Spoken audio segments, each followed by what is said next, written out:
All right, we've got a lot coming up on the show. Dave Sharma will join me a bit later to speak about that, as well as Bridget McKenzie, Michael Downby, Michael Shoebridge. But now let's bring in my regular Wednesday panel, former Victorian Liberal Party President Michael Kroger and Labor legend Graham Richardson. Welcome to you both.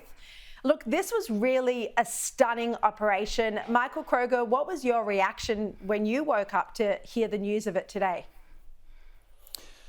Well, it was an incredibly successful operation by the Israelis, and it was directed towards military targets in Lebanon and Syria, and it worked incredibly successfully. Unlike Hezbollah, by the way, who fire rockets at willy-nilly, civilians or otherwise, into the northern parts of Israel. They don't care who they kill.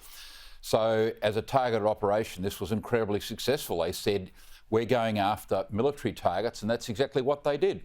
And the fact that up to 3,000 Hezbollah fighters have been injured probably ultimately will curtail a lot of their activities. And very clearly, the Israelis know where Nasrallah is, the leader of Hezbollah. He would know that they know where he is, and they could take him out at any opportunity. So as you say, this will probably be a good step towards ending this fight between, Hezbollah and the Israelis.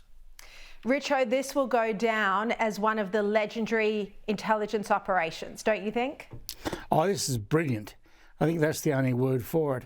Absolutely brilliant.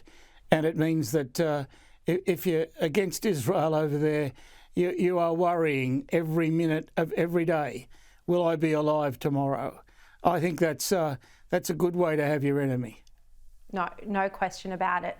Look, we're going to return to this. We'll have analysis throughout the show because it was the biggest story around the world today. But more locally in Australia, last night, the who's who of the business community gathered for the BCA annual dinner, where the Prime Minister claimed that he is pro-business and pro-worker. But Michael, he tiptoed around the union-backed IR laws. This is the main point of contention. He did admit there were cracks in the relationship with the business sector. Let's have a quick look at that. I am optimistic that government and business can do this together. We have different responsibilities that demand different approaches. So it is inevitable we will have occasional differences of opinion.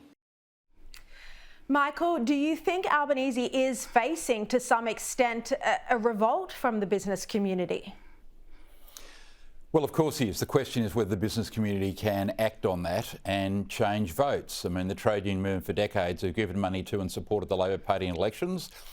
The BCA and, state-based affiliates and hangers-on tend to be neutral during election campaigns, which doesn't do their cause any good because the government then the Labor government never fear them.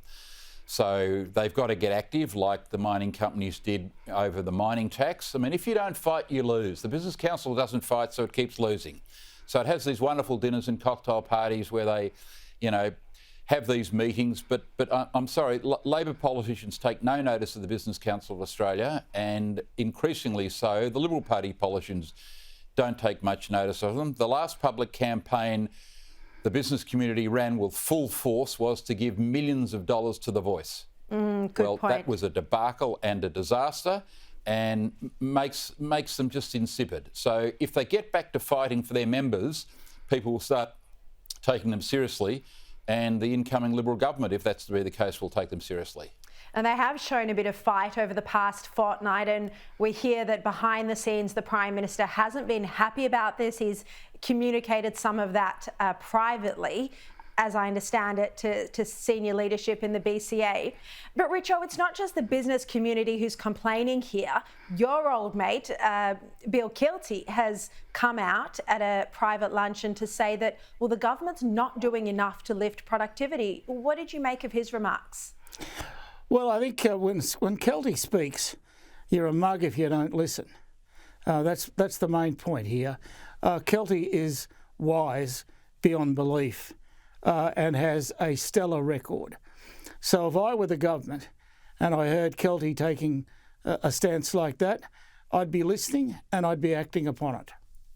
Would you agree with what he said, that there needs to be tax reform? He said personal income tax brackets, when you add in GST, he's saying it's over 50%, it's too high. You put in bracket creep on top of that, and even with the tax cuts, people are paying more tax than they were 2 years ago. This is what he's saying. There needs to be tax reform. Yeah, well, there does. Otherwise, you do what we're doing now. You chase your tail. You just go around in a circle. And that's all we're doing. So something's got to be done to break that. And if we don't break it, then I think all we're doing is condemning ourselves to committing the same sins.